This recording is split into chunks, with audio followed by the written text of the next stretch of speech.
ባለፈው የኤቲኤም ካርዴን ማሽኑ ውስጥ ከተትኩት። ማሽኑ ትር አርጎ 2000 ብር ለቀቀልኝ። ተጎርዶ ይቀር ይኖራል በሚል የማሽኑን ጎን እንደ አባት አምሮ ወፍጮ ቤት ቋጥ በጥፊ ጠበጠብኩት። ከዚያ የተረከብኩትን ይዤ እያለ ካልሆነ የሚለውን የጥላውን ገሰሰን ዘፈን በጥላውን እልፍነ ድምፅ እያንጎራጎርኩ ስራመድ ከኪሴ 50 ብር ወደቀ። የየካ ክፍለ ከተማ ነዋሪዎች ሁሉ የኔን ኪስ በአይነ ቁራኛ ሲጠብቁ የቆዩ ይመስል ብር ጥላል እያሉ የእንጫቹ ጀመር። ለ50 ብር ብዬማ የ1000 ብር አልጎብጥም ብዬ ሳላነሳው እንደ ተጀነንኩ ጠላ ጠጣ ሲሉኝ ውስኪ እየለመንኩ ጉዞዬን ቀጠልኩ። በቀደም የሆነ ካፌ ውስጥ ዘናጭ ቆነጃጅት በእኔና በአንድ ሰውዬ መሃል ሆነው ይጫወታሉ። ከቆነጃጅቱ ትኩረትና ስልክ ቁጥር ለማግኘት እቅድ ነደፍኩ። ብዙ ጊዜ ሴቶች ለእኔ ሩህሩህና ለጋስ ናቸው። መንገድ ላይ ሲያዩኝ ሊፍት ይሰጡኛል። ካፌ ውስጥ ሲያዩን ደግሞ ይጋብዙኛል። ቢያዩት እንኳን ፈገግታን ይለግሱኛል። ይሁን እንጂ ከመሰል መሃል ጠጠር አይጠፋምና እኚህ ሁለቱ የተለዩ ነበሩ። ገልመት መጣሉኝና ጀርባቸውን ሰጡኝ። ይህንንስ ማን አየብኝ ብዬ ጀርባቸውን ሳደንቅ ቆየው። ከዚያ ሰውየው ስልክ ማውራት ጀመረ። ኮንቴነሮቹ በሰላም ጅቡቲ ደርሷል ሲል ሰማሁት። ትንሽ ቆይቼ ቀና ስል ወይዛዝርቱ ከሰውየው ጋር በአጭር ጊዜ ተግባብተው የስልክ ቁጥር ብቻ ሳይሆን የቤት ቁጥር ሲቀባበሉ ተመለከትኩ። ቼኮቹ ከሄዱ በኋላ አስመጪና ላኪና ልበል ስለው አስመጪ እንኳን አይደለው ላኪ የሚለው ግን ከእውነት የራቀ አይደለም ሲል መለሰ። እንዴት? ሁለት ወንድሞቼን በኮንቲነር ደብቄ ወደ ውጪ ለማጓጓዝ እየሞከርኩ ነው። በሰላም ይወለህ በልኝ።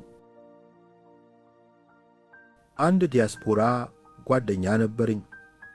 ስለ ኢትዮጵያ ባወጋ ቁጥር የአገሬ ሴቶች እሸት እኮ ናቸው ይላል። ፈጣሪ ከአገሬ እሸቶች አንዷን መርጠህ ስጠኝ እያለ እንደሚጸለይ ሁሉ አጫውቶኛል። አንድ ቀን ከአሜሪካ ወደ ሀገሩ ገብቶ ከአየር ማረፊያ ወደ እናቱ ቤት በታክሲ እየሄደ ነው። በአጋጣሚ በወቅቱ የሴቶች ታላቅ ሩጫ ቀን ነበር። የመዲናይቱ ቆነጃጅቶች በሙሉ አረንጓዴ ማሊያና ቁምጣ ለብሰው አስፋልቱ ሞልተው ይሮጣሉ። አጅሬው ታክሲ ውስጥ ሆኖ እያየ አሁንም ምራቁን ሲውጥ ከቆየ በኋላ እንዲህ አለ። ጌታዬ ሆይ ቸርነት አያልቅብህ፣ አንዲት እሸት ስለምን አዝመራው መሃል ጣልከኝ።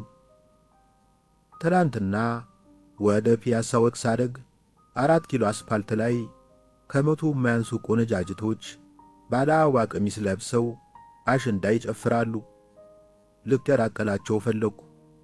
ነገር ግን እኔ ጋና እያሉ እንዳይጣሉብኝና መንግሥት ባህል አሸበርክ ብሎ እንዳይከሰኝ ሰገው።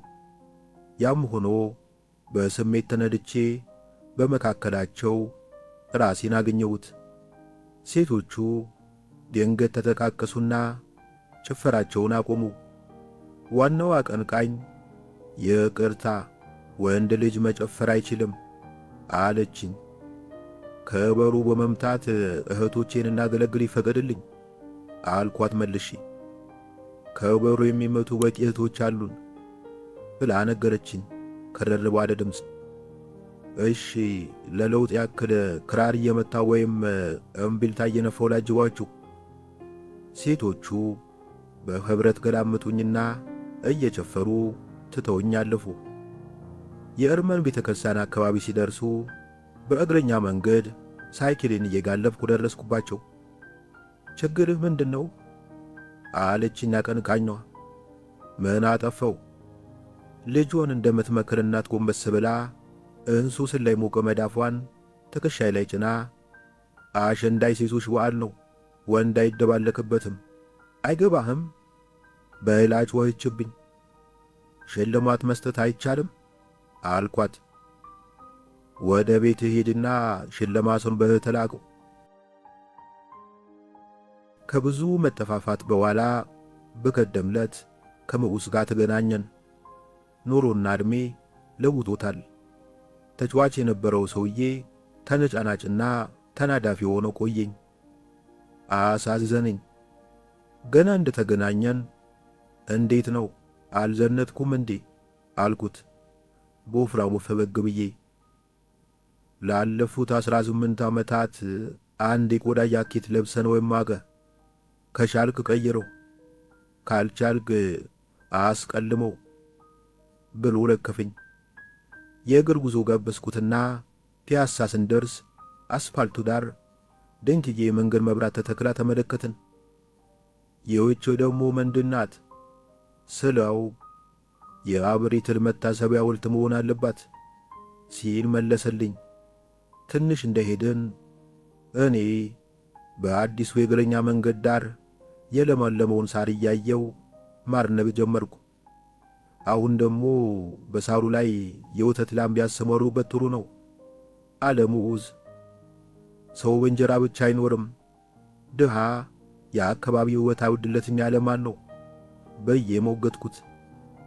እጁን በንከት አወናጨፈና ለነገሩ አንተ የዘውትር ጎመን ተመጋቢ ስለሆንክ ሳር ግጣችሁ ደሩ ሲባል ሽግግሩ ብዙ የሚከብድ አይመስለኝም። 4 ኪሎ በስላሴ ትይዩ ባለው መንገድ ስንደርስ ምዑዝ አንዲት አርፋይ ሴትን አስቁሞ ጀነጀነ። ዓላማ አለኝ ብላ ፊትም ደረትም ለሳቸው። ከ4 የመሬት መንቀጥቀጥና ከ2 የእርስ በርስ ጦርነት ለጥቂት ተርፈሽ ስለምን ዓላማ ነው የምታወሪው ሲላት ጥላው ሄደች።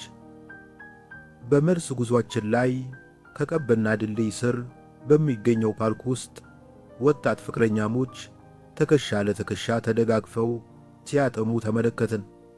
ምዑዝ የድልድዩን አግዳሚ ተደግፎ ቁልቁል እያያቸው የውሃንን መናፈሻ መፈሳፈሻ አደረጋቱት አይደል ብሎ ቆላያቸውን ገፈፈው። ሰፈር ስንደርስ ምግብ ቤት ገብተን ምሳ አዘዝን። ከፊት ለፊታችን አንድ የማውቀው የሰፈራችን ልጅ ቁጭ ብሎ ሻይ ይጠጣል። ሲያፈጠብን እንብላ ብዬ ጋበዝኩት። ልጁ ብዙ ሳይደረደር ወንበር ስቦ ማዕዱ ላይ ተጣደ። እኔና ምዑዝ እየበላን በአፍሪካ ቀንድ ዙሪያ ይከሰታል ስለተባለ የመሬት መሰንጠቅ መወያየት ጀመርን። ተጋባዡ የጥያን ተክል ድንጋይ የሚያክል ጉርሻ የዳጠውን ጉሮሮ ብለው ካሰዳ በኋላ የመሬት መሰንጠቁ የሚከሰት ከሆነ ኢትዮጵያ የባህር በር ብቻ ሳይሆን የባህር መስኮትም ይኖራታል አለ። ይህኔ ምዑዝ በንዴት እጅህን የሰነዘርከው አንሶ ሐሳብ ትሰነዝር ጀመር፣ ተነስ